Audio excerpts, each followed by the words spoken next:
Vice Chair, we live. Thank you. Good evening, everyone, and welcome to our Planning Commissioners meeting. Today is January 25th, 2023. The time is 7:03. I'd like to call this meeting to order.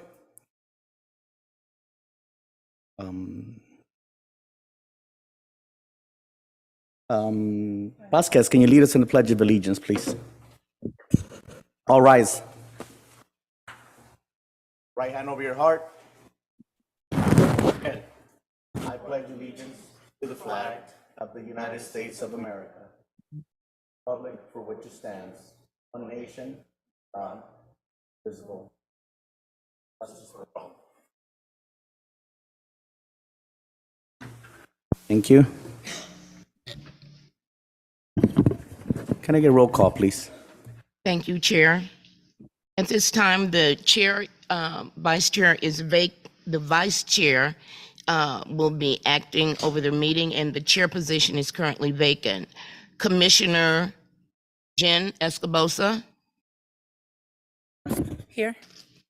Commissioner Ricardo Vasquez. Here. And Commissioner Eric Pena. Present. And Vice Chair Mario Maciel Jr. Here. Thank you. Thank you, Madam Secretary. I think we have an announcement from Ron. Yes, thank you, Vice Chair Maciel, members of the commission. Happy to announce, I know that it's been a while since the city planner position became vacant. We're really excited to welcome Fabiola Zelaya Meliker to the city of Baldwin Park. She comes to us with over 20 years of experience in planning. She's worked as a planning manager for the cities of West Covina, San Dimas, most recently Santa Ana. So we're really happy to have her on board. So please join me in welcoming Fabiola. Thank you.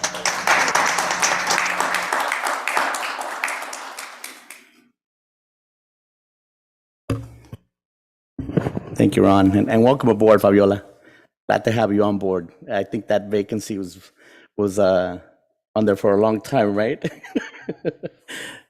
So welcome aboard, and Happy New Year, everyone. I know I missed on the last meeting. All right, well, let's get down to business. First thing, I'd like to open up public communication for all those wishing to speak on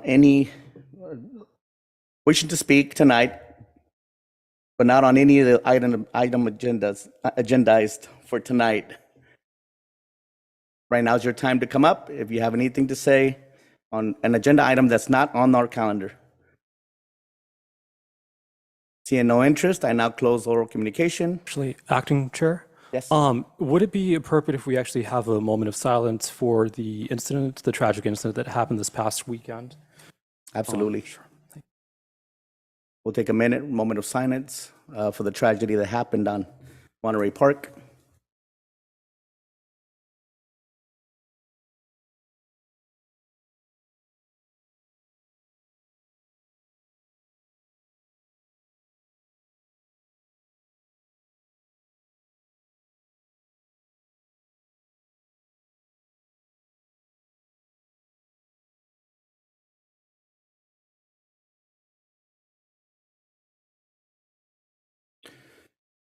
Thank you. Our hearts go out to all of those families that were affected in that tragedy. And our support goes out to all of those. First, on the calendar, we have a consent calendar. Can I get approval to get the minutes approved?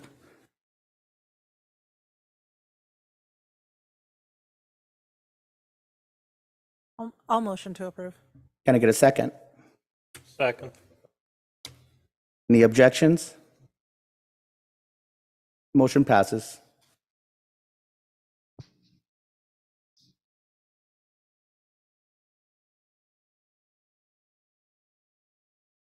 Roll call, please. Thank you. Vice Chair Mario Maciel Jr. Yes. Commissioner Jen Escobosa. Yes. Commissioner Ricardo Vasquez. Yes. And Commissioner Eric Pena. Yes. Thank you. We move on to our first agenda item.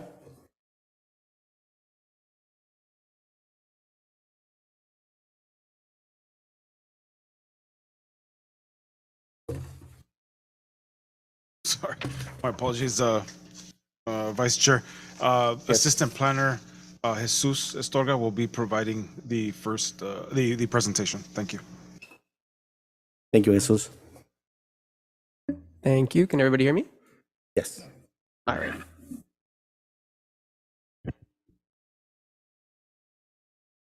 Good evening, honorable members of the Planning Commission. Before you tonight is a tentative parcel map application to subdivide one lot into two lots within the R1 single-family residential zone to facilitate the creation of two single-family dwellings at 3925 Big Dalton Avenue. Next slide. Shown on the current slide is an aerial view of the subject property. The lot's shape is rectangular in shape and generally flat. The parcel is currently developed with a single-family home that will be demolished as a part of the subdivision application. Shown on the current, next slide, please. Shown on the current slide is a street view of the property. The property is currently one parcel with a lot area of approximately 10,900 square feet. Next slide.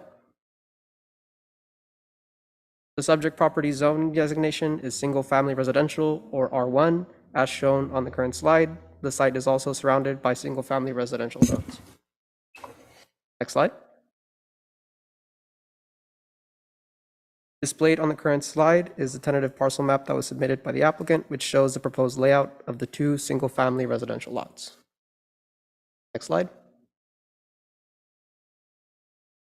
Per the submitted site plan, parcel A and parcel B will be 5,450 square feet each and contain one 2,008 square foot two-story home with an attached front-facing garage and one detached 983 square foot ADU on each lot.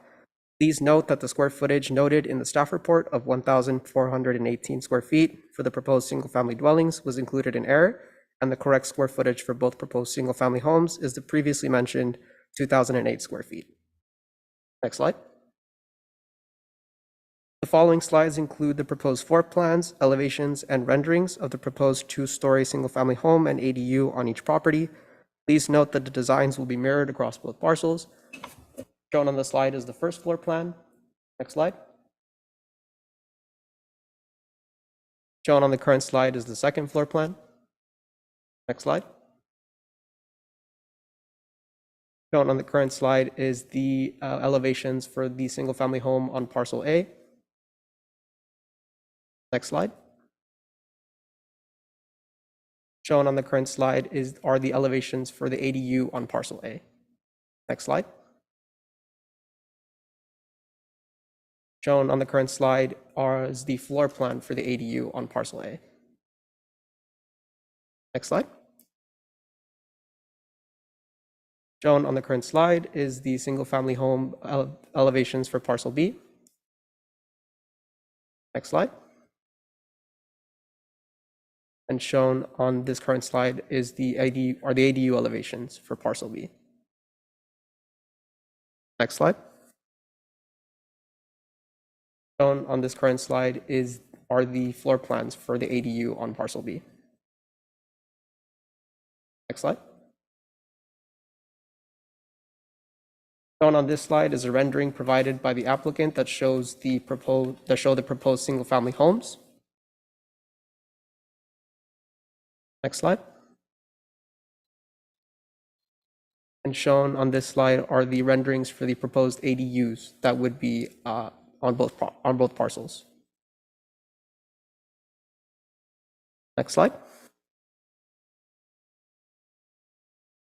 With respect to public noticing, a notice of public hearing was published in the local newspaper on January 12th, 2023.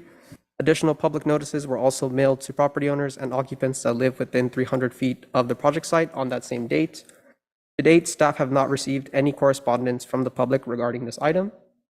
Likewise, with respect to the California Environmental Quality Act, or CEQA, the project is categorically exempt from further environmental review as it falls under the category of projects noted in Article 19, Section 15315 of the CEQA guidelines, otherwise known as minor land divisions. Therefore, no further environmental analysis is required, and a notice of exemption will be filed with the LA County Clerk's Office. Next slide, please. To conclude, staff recommends that the Planning Commission approve Resolution PC 23-01 to approve the tentative parcel map 83924, ADU 22-55, and design review PR 2249.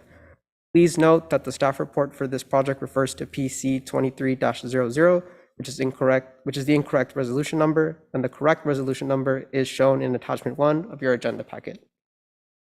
Next slide. This concludes our presentation, and both planning staff and the project applicant are available for any questions regarding the project. Thank you. Thank you, Jesus. And now I'd like to open oral communication for all those wishing to speak on this agenda item, in favor or not in favor. Please take time now to step up to the podium.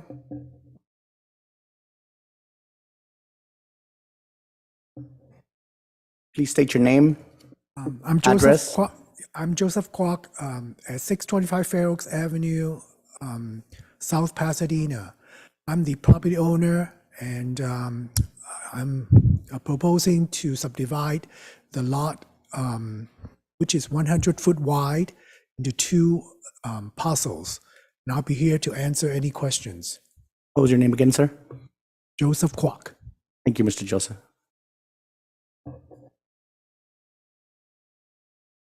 Anyone else in the audience wishing to speak on this agenda item? Seeing no interest, and I'll close oral communication. Commissioners, do we have any questions? I do have one question. What is the estimated timeline for building this?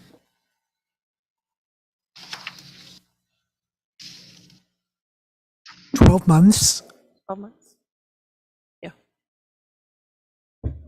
And is your intention to sell it, both parcels?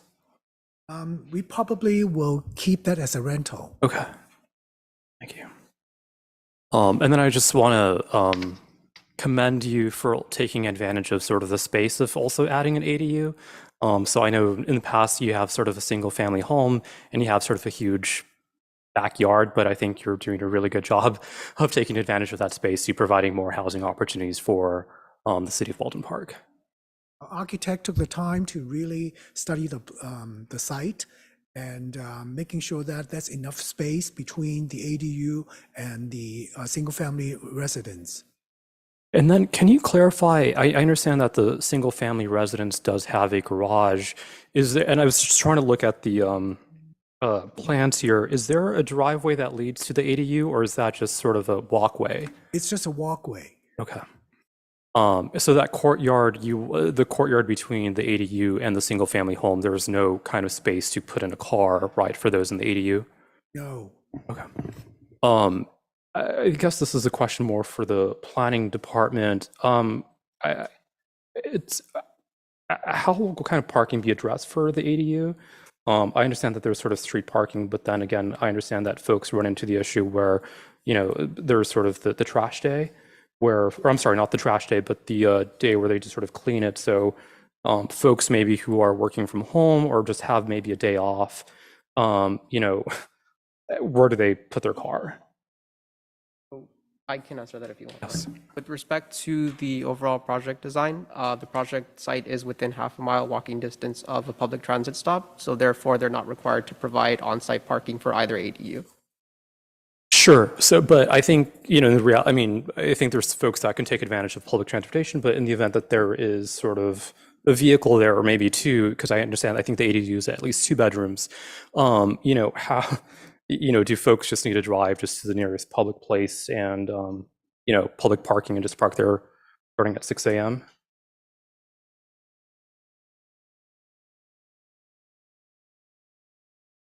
Well, Commissioner Peña, as Assistant Planner Jesus was describing, the option there is on-street parking. Okay. And so I know that we've had several discussions over the time that that we were implementing our ADU standards with respect to the changes in ADU law.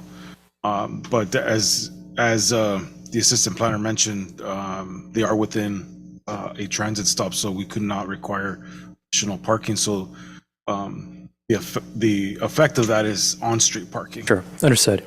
Yeah, maybe I think this is probably a larger discussion for the city council of just kind of seeing how we can be addressing sort of street parking without having just to worry about moving our vehicles during, I think sort of when the sort of street cleaning. So future item of discussion, but obviously, having an ADU, or at least two ADUs, I think, as it does provide just a really great opportunity for having additional housing or more housing opportunities here in Baldwin Park. And as I mentioned, it's always welcomed and encouraged.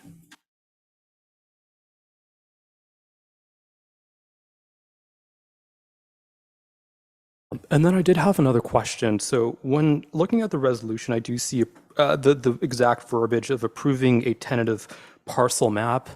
Can you kind of tell us what the idea of, or the technicality of adding tentative parcel means? As far as the definition? Or? Yes, please. Sure. So tentative parcel map is subdividing a lot into less than 5 parcels. So Sorry, do you mind speaking a little bit closer to the microphone? So tentative parcel map is defined as a application where you're subdividing a lot into less than 5 parcels. So if it was anything more than that, it'd be considered a tract map. Great. Does that clarify your question? It does. Thank you so much.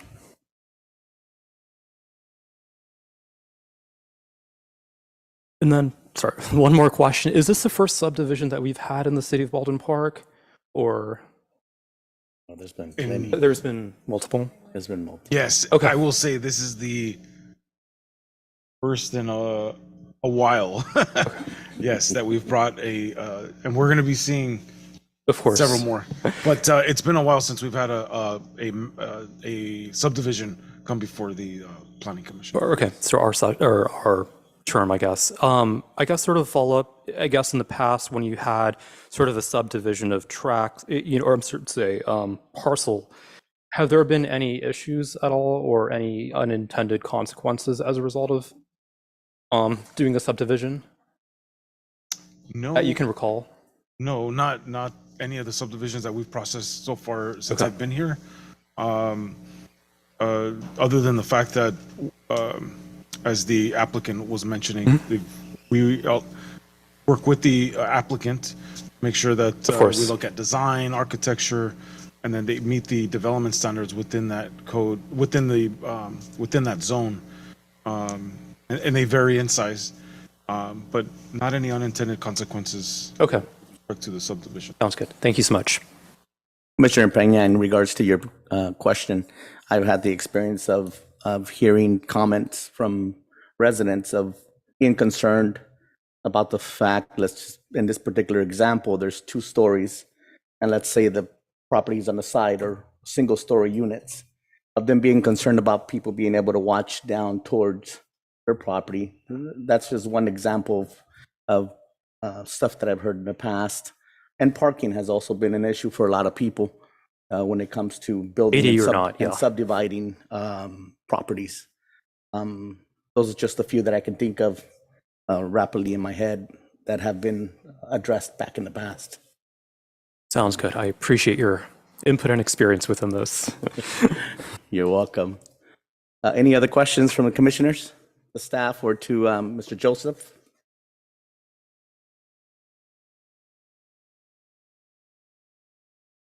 Seeing none, I now move to accept the motion to approve Resolution PC 23-01.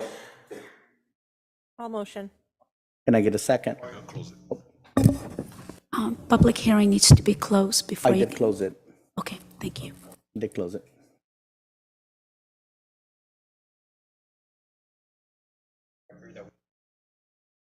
Yeah, I closed it.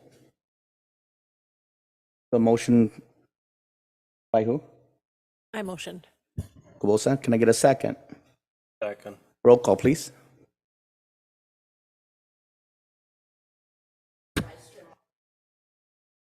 Yes. Yes. Yes. Yes. Thank you.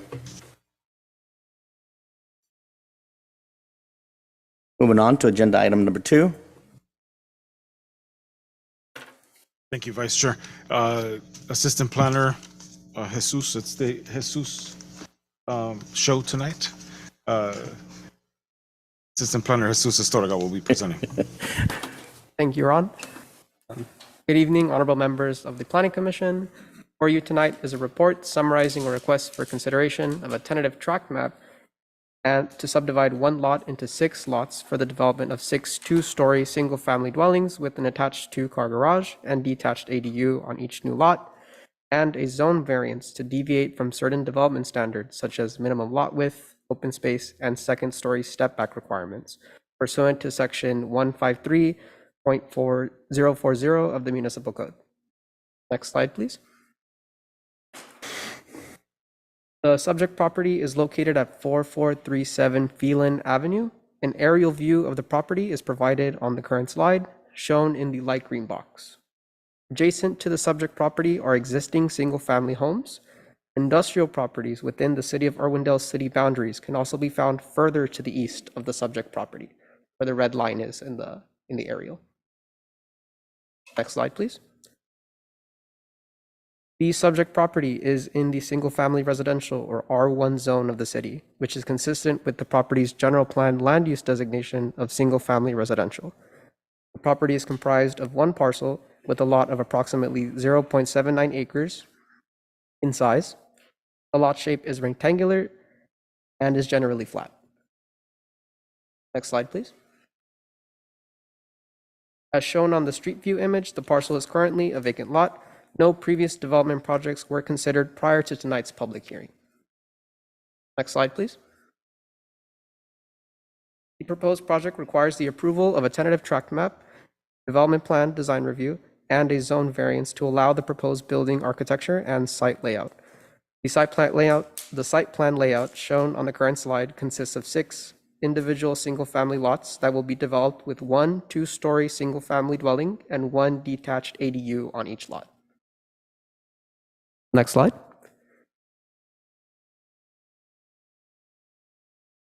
Shown on the current slide is the site plan submitted for the project. Please note that each unit proposed on each subdivided lot will have a 2-car garage, which will be attached to the proposed single-family dwelling. The project, as proposed, meets the parking requirements of the Baldwin Park Municipal Code. Next slide.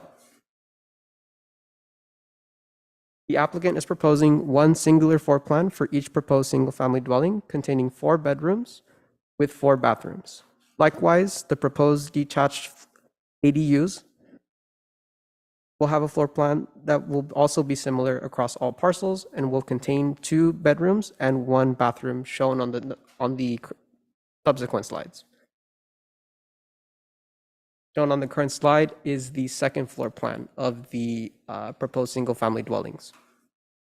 Next slide, please. Oh, can we go back? Thank you. Shown on the current slide are the elevations showing the single-family dwelling. Next slide. Shown on this current slide are the same elevations but provided in a colored rendering. Next slide. Shown on this current slide is the floor plans for the proposed ADUs. Next slide. Shown on this current slide are the elevations for the proposed ADUs. Next slide, please. Shown on this current slide are the colored renderings of the elevations for the proposed ADUs. Next slide, please. With respect to CEQA and public noticing, a notice of public hearing was published in the local newspaper on January 12th, 2023. Additional public notices were also mailed to property owners and occupants that live within 300 feet of the project site on that same date, which was January 12th. Staff did receive 1 phone call from the public regarding the notice of public hearing with their questions relating more to the nature of the notice itself, and no comments or questions of the project were shared with staff. No other comments have been received from the general public as of this time. Likewise, with respect to the California Environmental Quality Act, or CEQA, the project is categorically exempt from further environmental review as it falls under the category of projects noted in Article 19, Section 15158.3 of the CEQA guidelines, otherwise known as streamlining for infill projects. A notice of exemption was filed with the Los Angeles County Clerk's Office on November 29th, 2022. Next slide. To conclude, staff recommends that the Planning Commission approve Resolution PC 23-02, approving the tentative track map 83716, zoning variance ZV 22-04, ADU 22-09, and design review PR 22-01. Both planning staff and the project applicant are available for any questions regarding their project. Thank you. Thank you. I'd now like to open public communication for anyone wishing to speak on this agenda item. Now is your chance to come up and speak on this. Seeing no interest, I now close public communication. Any questions from staff? From commissioners to the staff?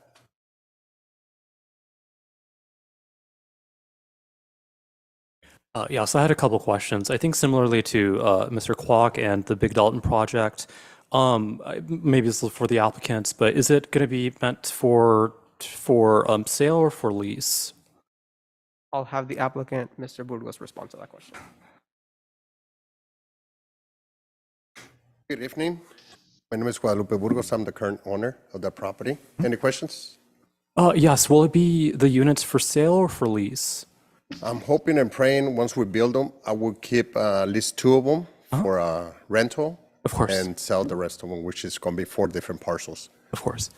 And then again, it was a little unclear, but I do see that there's sort of a driveway that leads all the way back just to the ADU. Is Correct. that a That's driveway for parking purposes. Perfect, So thank you. we have 66 feet deep by 10.6 feet the width. So it's plenty of parking for. All right, great. Thank you. That's great news. Yes. And then is there the space in between kind of the single family home and then the ADU? Is that kind of That's 18 feet. Those 18 feet will be for the front unit. for the front? Correct. Okay. And the back unit, which is the ADU, has 10 feet. Okay. Well, 7 feet, I'm sorry, 7.3, I believe. Good, thank you. Mhm.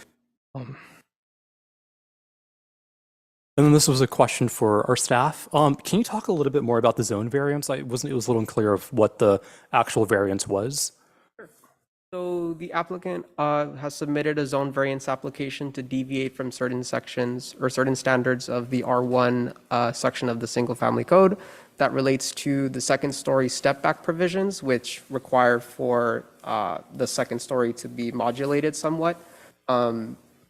Likewise, they are also requesting a variance for open space requirements and for third item was minimum lot width requirements, as each parcel does not meet the minimum lot width size as proposed. Sure. So for the first just two, I think you said, was it modulated staircase, or can you first? Modulated second story, so pretty much it's a additional step back that second story homes need to provide. In this case, the applicant is requesting a variance to deviate from that requirement. Okay. Has in the past, is that a big deal? Or does that impact, I guess, safety or livelihood of those living inside? With respect to actions in the past, I'll defer to Community Development Director Ron. Yes. Commissioner Peña, so no, we have not, I don't recall us processing a variance for second story setback. So again, as Jesus was describing, it's a first, second story articulation. The plans as proposed do show the first and second story articulation, but not per the municipal code. And again, when you look at the sizes of the lot, this provides some constraint on being able to meet the requirement of 100%. But to the greatest extent possible, the applicant, we did work with the applicant in providing some modulation on that. Sounds good. And then can you remind us again, what was the second part of the variance? Minimum open space requirement. Okay. And can you define that for us? Sure. So there's a minimum requirement of private open space that single family homes need to provide. The applicant was just shy of meeting the minimum 20%, so that's why they have submitted for that under the variance. Okay, thank you. And similarly to my first question, what is the timeline for developing this project? Yeah, there's no timing. I wish I could tell you a year, but it all depends on county because we're doing a subdivision into 6 parcels. Usually it takes about a year, and I'm hoping and praying it would take that, if not less. But once we get that approval for the subdivision, meanwhile, we are working on the actual structural plans so we could proceed with building. I would say about 4 months, max 6, to get approval. Once we get that approval, we can start construction. So overall, about a year and 2 months possible, if God willing. Conservatively speaking, a year and a half. Yes, Okay, hope not. fingers crossed. Good. I had a question for each of these parcels. Do we have fencing that separates each one of these parcels, or is it open space? There are 6 parcels, so every single parcel will be with their own fencing, which is back and setbacks on the side, correct? Also, if I could add, Vice Chair Maciel, with the plan submittal, they'll be required to submit a fence and wall plan. So we'll be looking at the walls and fences to make sure that they complement the architecture and design of the homes. And then the other question I had, it was for staff. I think there was a setback variance of 5 feet, right? And we're on this particular item, we're asking for approval on 4 feet? Yeah.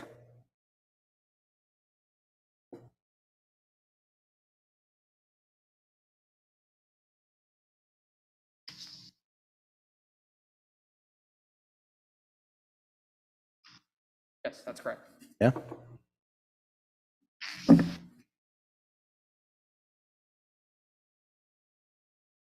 Any other questions from commissioners to staff? Yeah, one more question. So going to actually Appendix N with the environmental checklist, I guess some more sort of an educational point for me. I do see that in F, it talks a little bit more about, B, that the sort of site is located on a geologic unit or soil that's unstable or would become unstable as a result of the project. I do see that instead of being checked no impact, it was analyzed in the prior EIR. Can you just tell me what that means, analyzed prior to the EIR? Environmental consultant for the applicant is in the Zoom meeting. I'm not sure if we're able to pull him up so he can answer that question for you.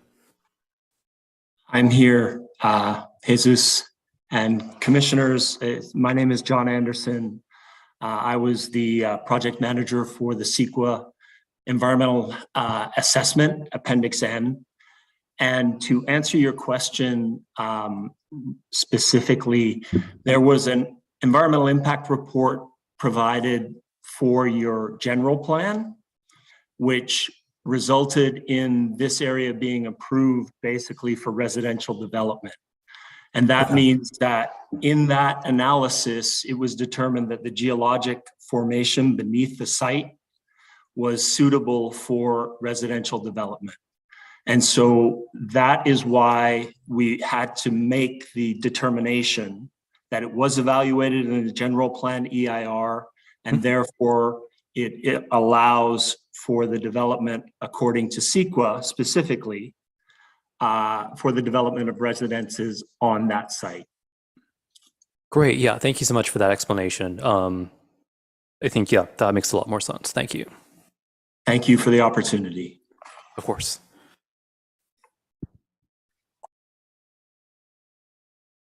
Any other questions? Seeing none, and now we'll accept the motion to approve on resolution PC 2302. Vice Chair Maciel. Close public hearing. Oh, I'm sorry. But I did close it earlier. Yes. There was no one that came up to talk. If you, I just want to confirm, because if I missed it, if we had an opportunity for anyone else to speak on the matter. Yeah, so the first thing I did was open public communication. Okay. And there was no one that stood up, so I closed it at the Okay. moment, and then we started with well. so they had the opportunity. Huh? Yeah, it was the first thing I do on both of them. Ready to vote? Anyhow, I'll now close public communications for those that didn't hear it. Any other questions from commissioners to staff? Seeing none, I'll now accept the motion to approve PC 2302. Can I get a motion? Sure, I'll make the motion. I'll second it. Roll call. Thank you, Vice Chair. Vice Chair Mario Maciel Jr., Yes. Commissioner Jen Escobosa, Yes. Commissioner Ricardo Vasquez, Yes. Commissioner Eric Pena. Yes. Item number 2 passes. Thank you. Thank you. Thank you, Mr. Guadalupe.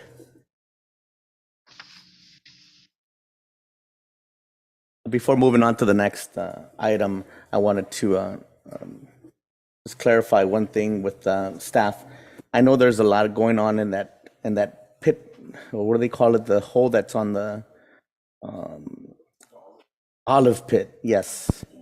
When we have something like this, especially a project this big, will that have an impact on? Based on its location, no. There is a bit of a distance from where the olive pit begins. So you have the aerial. Did you have the aerial on the? I mean, it's literally right next door. And the reason I ask is because I know this was a big issue with Irwindale of them moving, I think it was approximately 122 trucks every day from 7 a.m. to, I want to say 7 p.m. And so that's why I ask, will this, hinder traffic and all of that when it comes to them starting to build? Good question. I think just in evaluating the size of the project, it's a 6-lot subdivision. But if we were looking at something of larger scale, like 60 units on 6 acres, I mean, definitely there would definitely be some traffic impacts and an environmental analysis that would analyze that. But Okay. for the size and scope of this project, I don't foresee any significant. Yeah, the only thing I can see it as a problem is the deliveries of, let's say, lumber, and then parking outside, and that being a task for residents wanting to get through and coming out on Los Angeles. And I think there's a school right down the street. We can definitely make note. We can communicate with our public works department as they approach construction. Within the permit review, as they're issued building permit issuance, there is some coordination as far as truck traffic when they're unloading and loading. So they would have to adhere to those requirements. Okay, fair enough. Thank you. Thank you, Ron. All right, moving on to third item on the agenda. Thank you, Vice Chair. Planning Assistant Jesus Estorga will present. Thank you, Ron. Good evening, honorable members of the commission. For you is a conditional use permit to approve a design to facilitate the construction of a new wireless telecommunications facility on an existing communications tower in the open space zone. Next slide. Subject property 3669 North Hawley Avenue is located south of Pacific Avenue and east of Vineland Avenue. The subject site is approximately 14.69 acres in size. Property is home to the Baldwin Park Unified School District's administration building to the north of the property, and Vineland Elementary School to the south of the property. The site has an existing 146-foot-tall lattice tower located between the Baldwin Park Unified School District Administrative Building as shown in the yellow box on the slide. Next slide, please. The applicant, D4 Communications Inc., on behalf of T-Mobile, is proposing the installation of a new wireless communications facility on an existing Lattice Communications tower and an approximate 276 square foot equipment enclosure area at the base of the existing tower. The existing communications tower is, next slide, please. The proposed wireless facility will consist of a total of 9 panel antennas distributed among 3 proposed sectors. In addition, 6 RRUs, 1 microwave antenna, 3 GPS antennas, and 3 radio cabinets will be installed on the tower.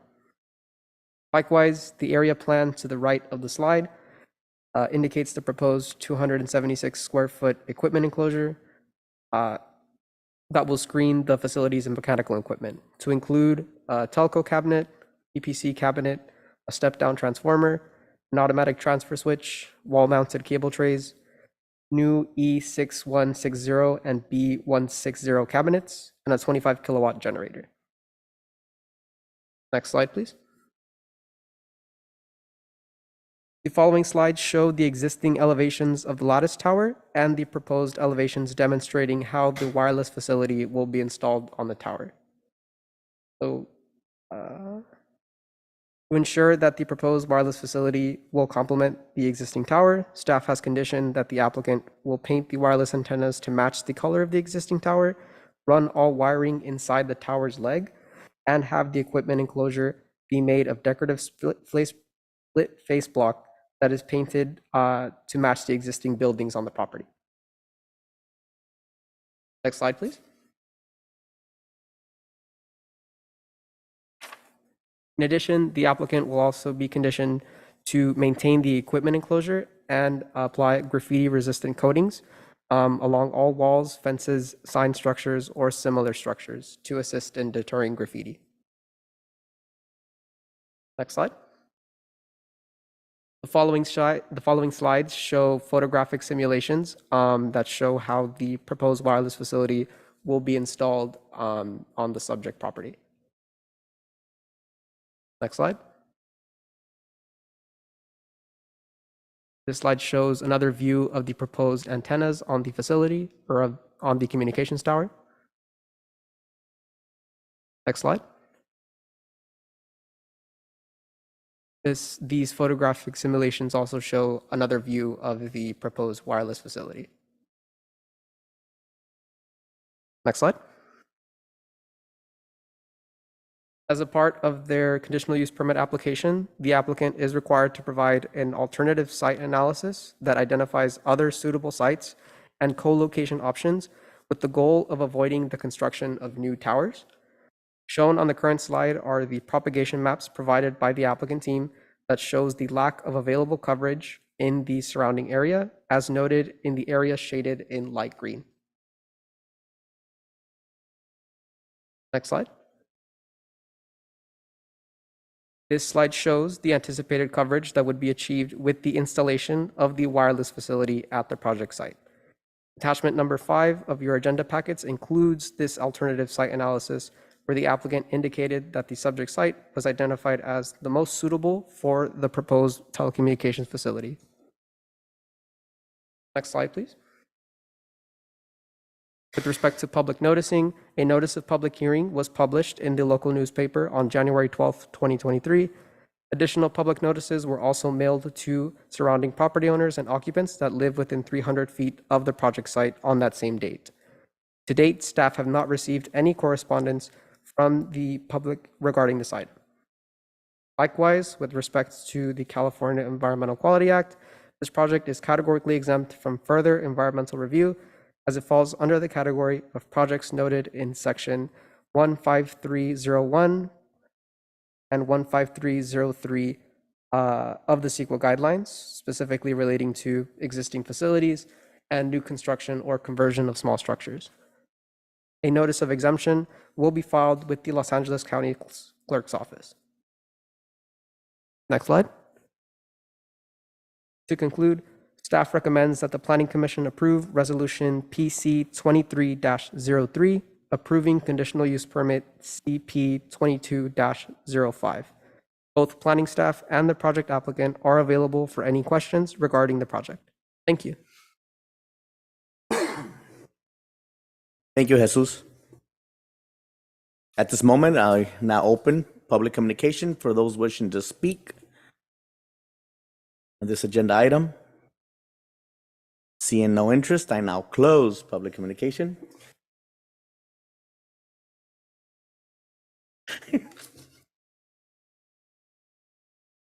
Commissioners, do you have any questions?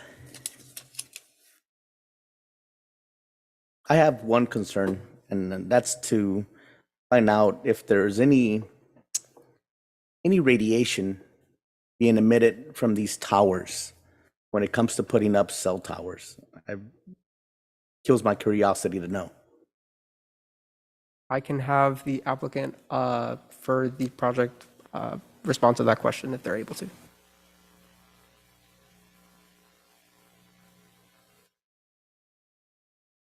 Hello, good evening. My name is Scott Dunaway. I'm the applicant for the project. Sorry, can you repeat the question one more time, please? The question is, do these towers radiate radiation, and how much? They're a low-powered technology. It's been around for over 50 years, and we're utilizing them through different frequencies. The FCC mandates different thresholds that the carriers have to abide by, and the carriers are significantly below the FCC thresholds for emission requirements, and they will remain below those emissions. And the reason for that is because they will be fined, or the tower or the communications facility will have to come down if they exceed those FCC thresholds.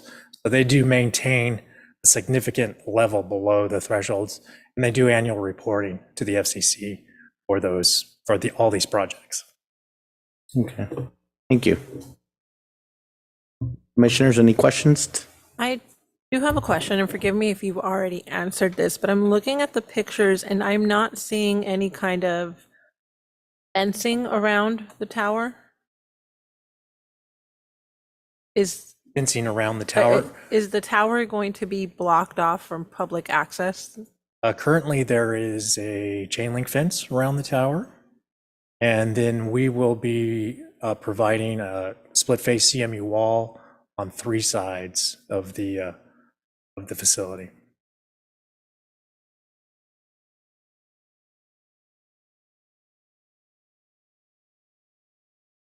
Yeah, a question for staff. I know that there's a design exception. Can you talk a little bit more about that, about what the actual exception is to the design? Of course. So the design exception is being sought for the proposed height of the antennas. Maximum height that antennas can be installed at, and based on the height that they're proposing, they're exceeding that. So that's why they're requesting that design exemption. And if you want to know the reason as to why, I can have either myself or the applicant discuss that. The reason why is due to the propagation maps. This facility is what they call a cell split in the industry, where they have a couple of already existing facilities, and the traffic on the network is exceeding, and the towers are maxed out. So this is an infill project that will come in and relieve the existing towers, and also provide additional coverage throughout the area. Great, thank you.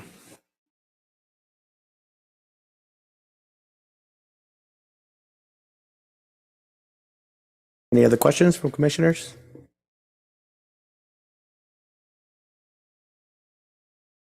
Seeing none, I now will accept the motion to approve EP 2205. Vice Chairperson Mario Maciel, I believe you have to close the public hearing. I don't know if you did that already. Okay.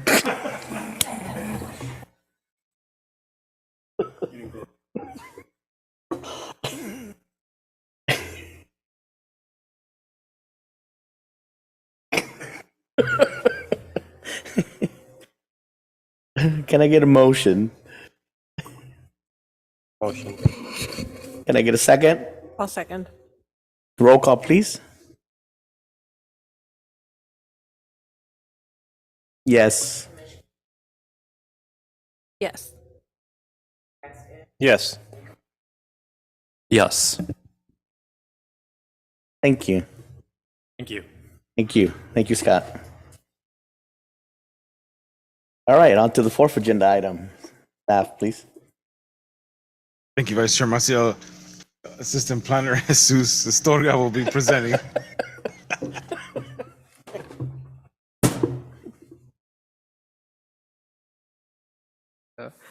All right.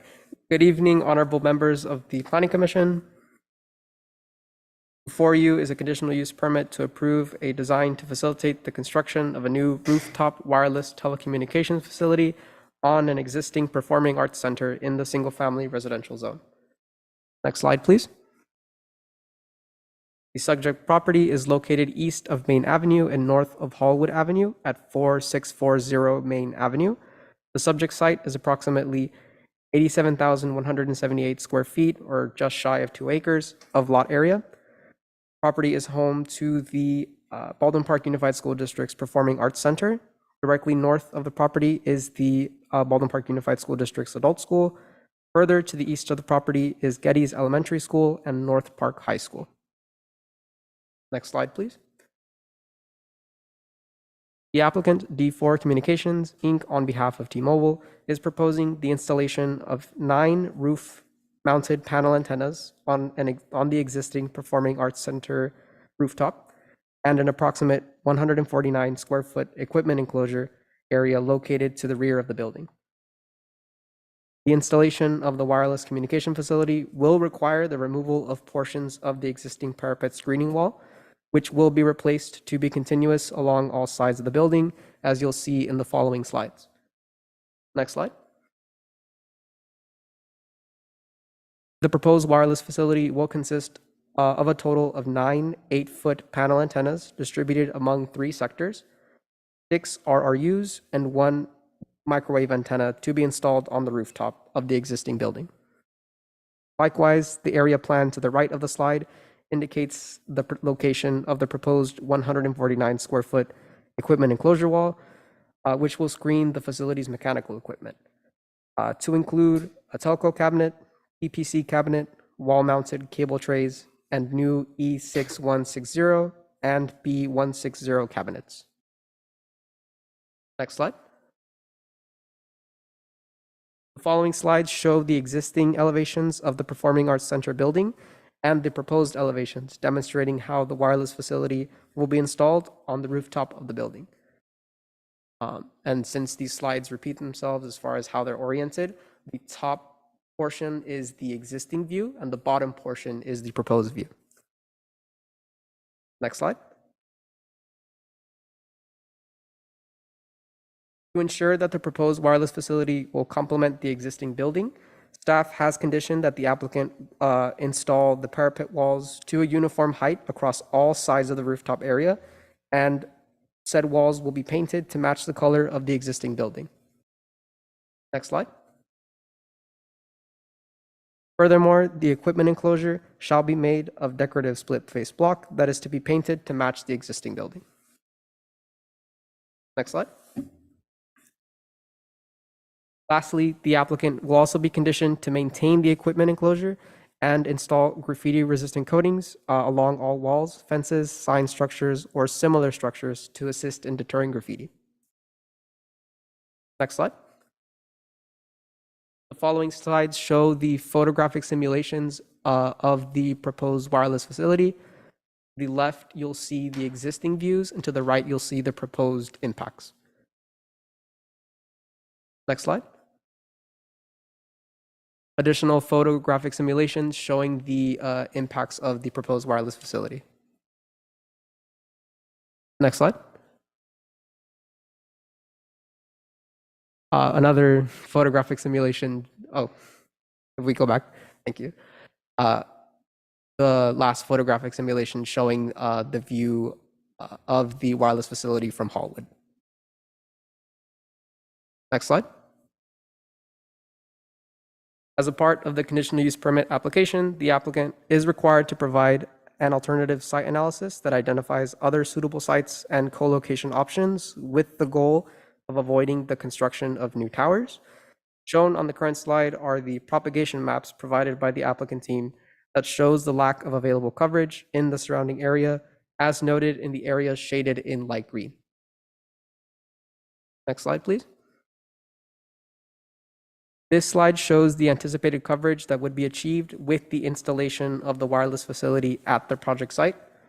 Shown in blue, attachment number 5 of your agenda packets includes this alternative site analysis, where the applicant indicated that the subject site was identified as the most suitable for the proposed telecommunications facility. Next slide, please.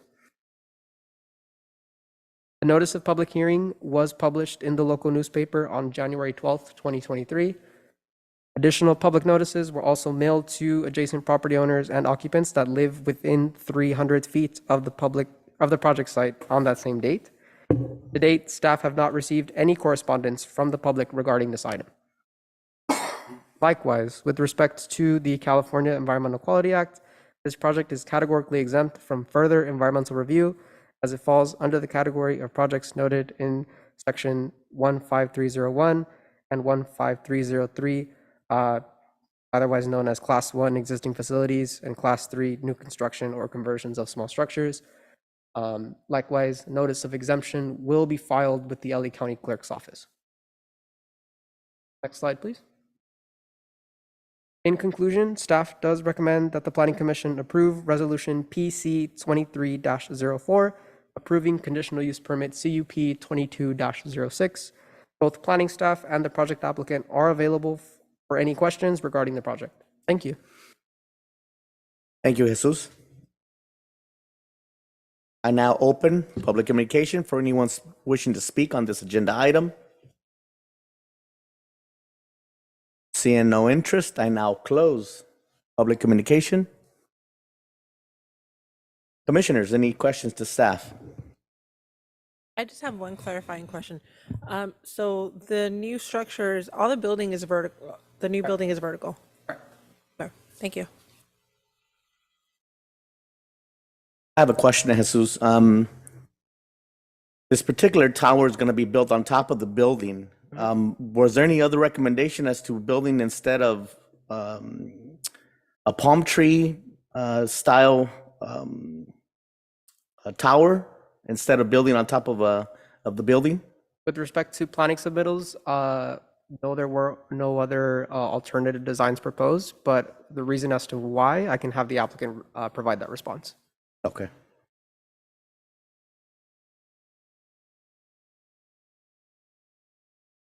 Yes, hi, Scott Dunaway. When we look for locations for these facilities, we first look for existing verticality. That way we can utilize that existing verticality and not place an additional structure in the area. And with the rooftop facility here was an opportunity for us to enclose the antennas, and that way they won't be seen. We're proposing a screening mechanism between the antennas and the building. You can see in the photo simulations, it'll just look like a normal parapet with antennas behind it. So our thoughts were that bringing forward a project that doesn't provide additional tower or additional palm tree or something was beneficial.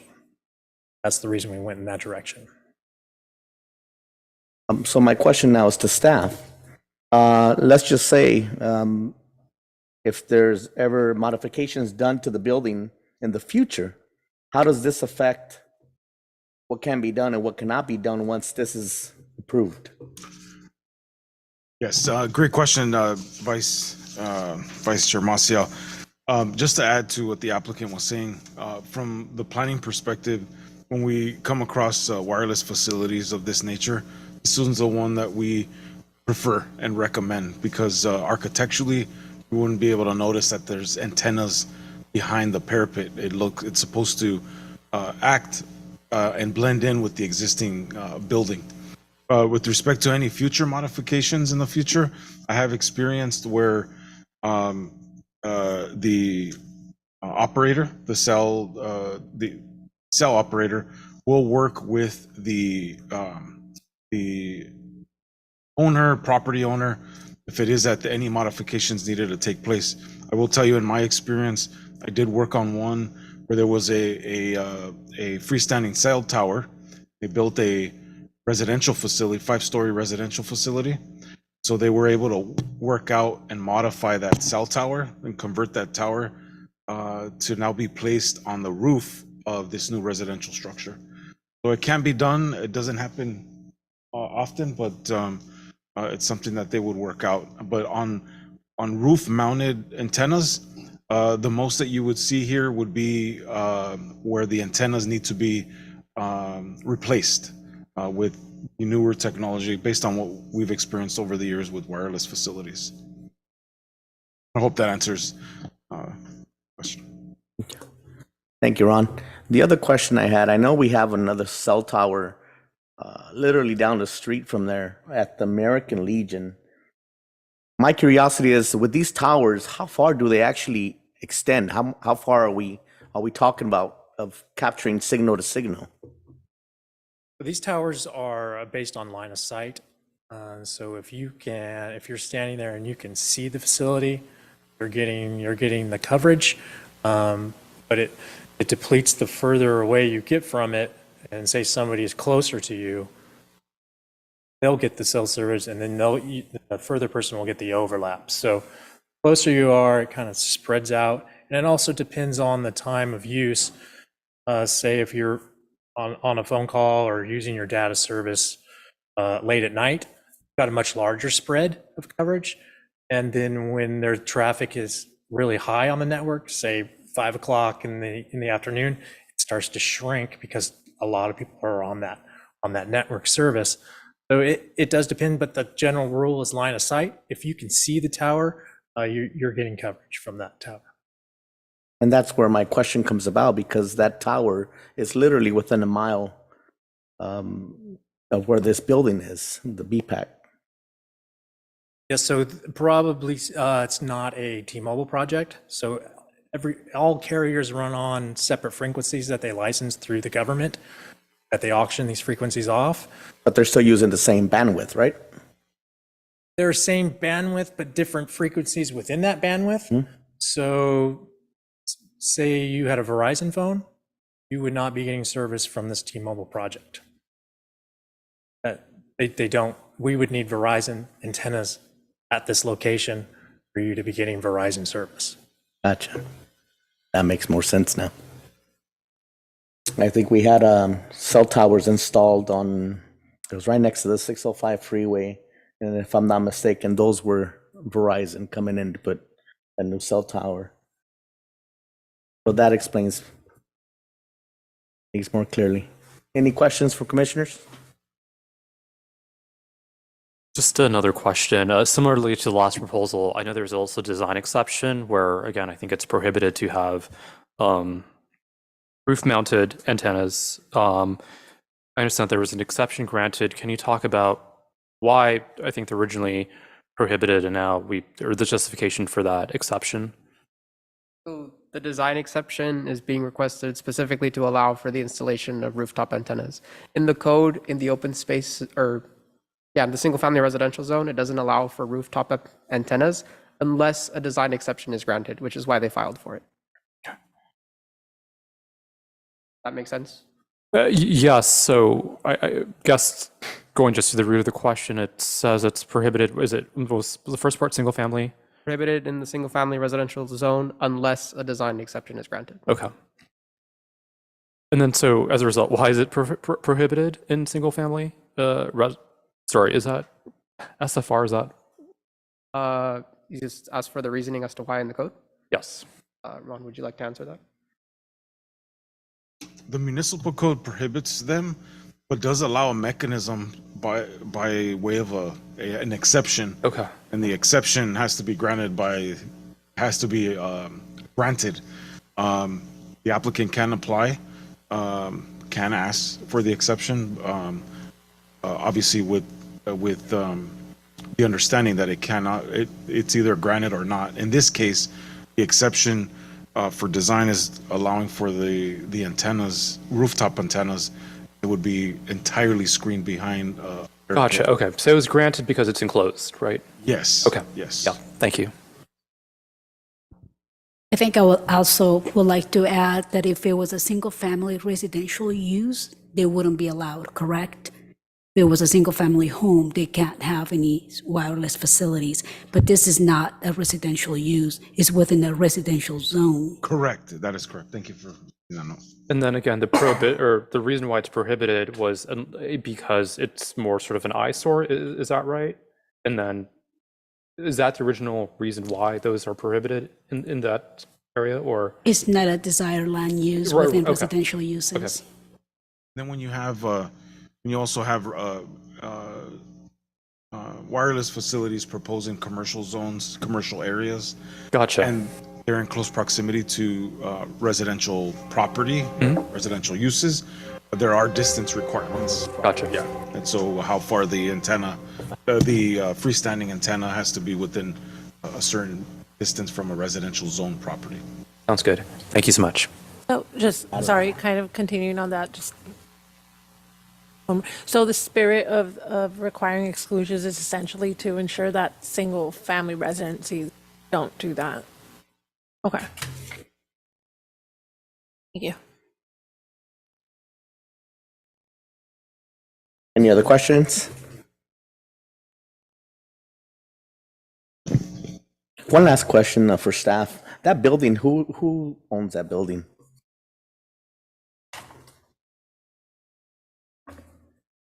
Baldwin Park Unified School District. It's the Performing Arts Center, so it's BPUSD. That roof is the stage, I guess, portion. Yes.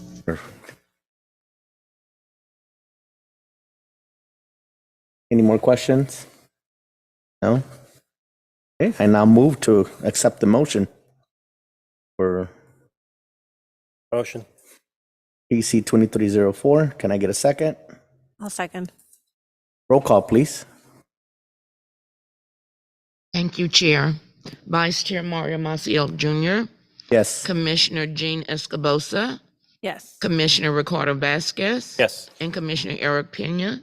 Yes. Item number 4 passes. Thank you. Thank you. Thank you, Mr. Scott.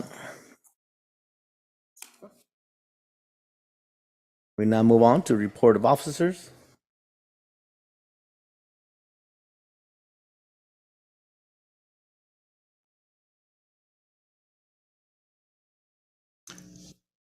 So, thank you, Vice Chair.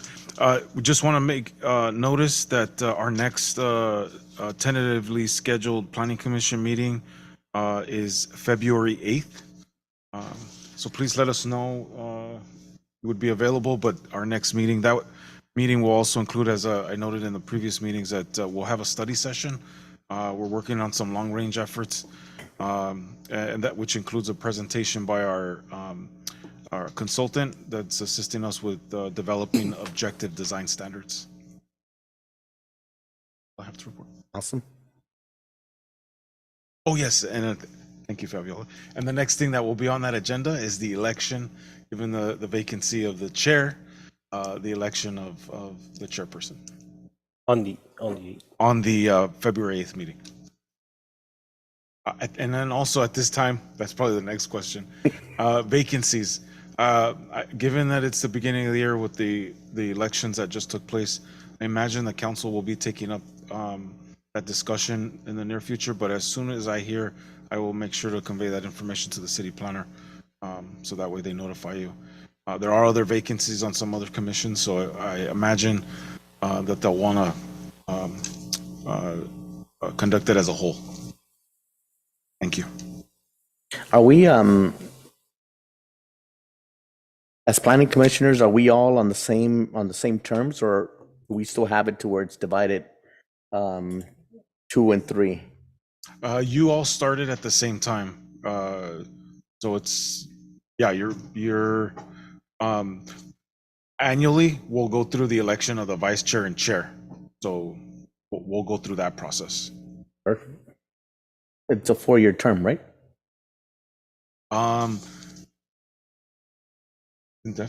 Two?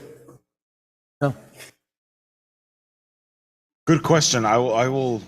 Is it 2? Oh, okay. I was looking at them separate. Okay, 2 years. I got it. Okay. For some reason, we've had commissioners on for years, but anyways, well, thank you.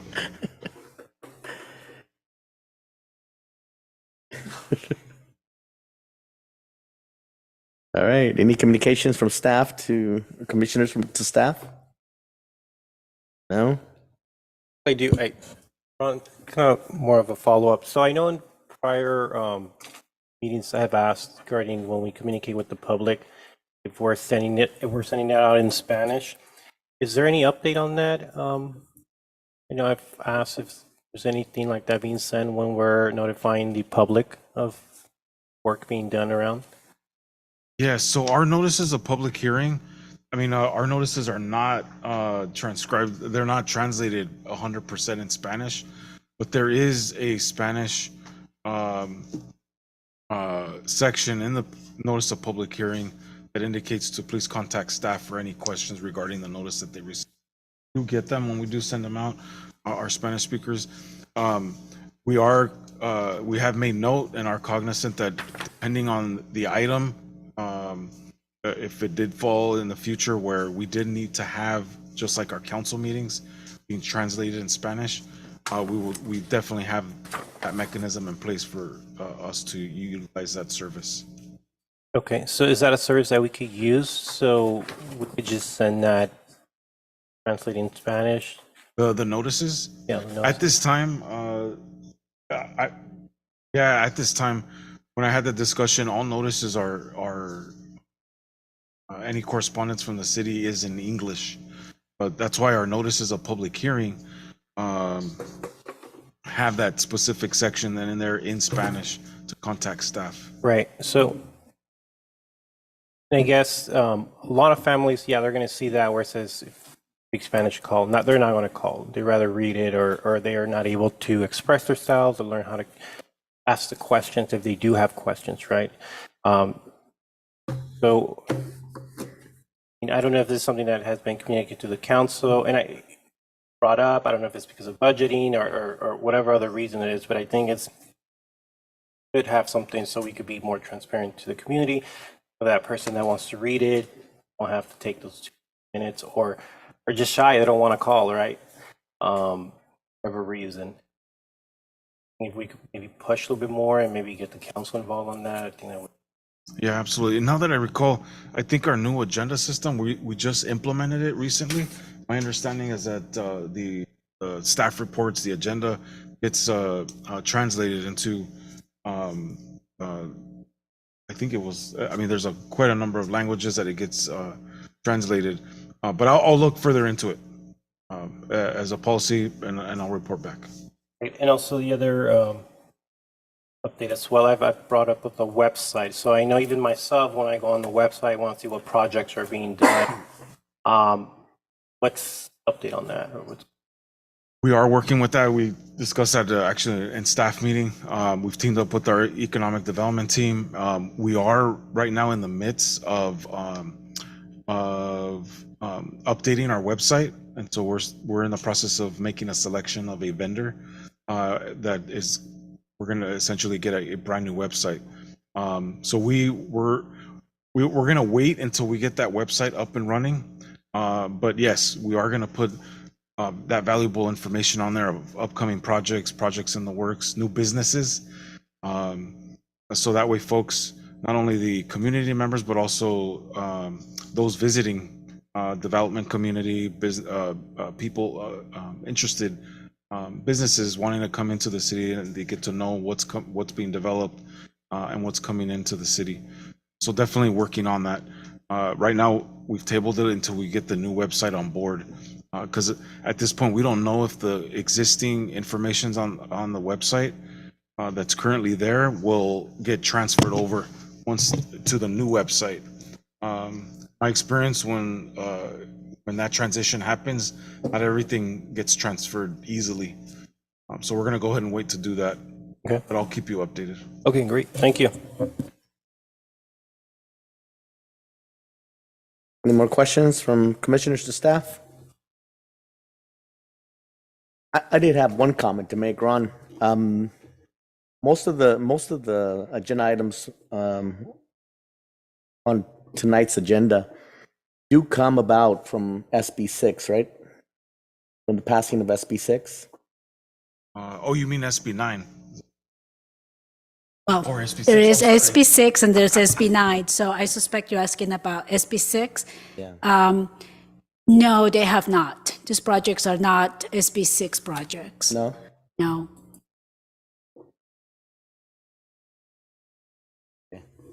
Kill my curiosity. And any other communication from staff? I mean, from commissioners? None. I now move to adjourn this meeting. Can I get a second? I'll second. Roll call. Thank you, Chair. Vice Chair Mario Maciel Jr., Yes. Commissioner Jen Escobosa, Yes. Commissioner Ricardo Vasquez, Yes. and Commissioner Eric Pena. Yes. Right. Thank you, everyone. This meeting has adjourned. Staff, thank you so much for your help and everything. You guys do an awesome job. Thank you. And we'll see you in February. We'll see you guys February 8th.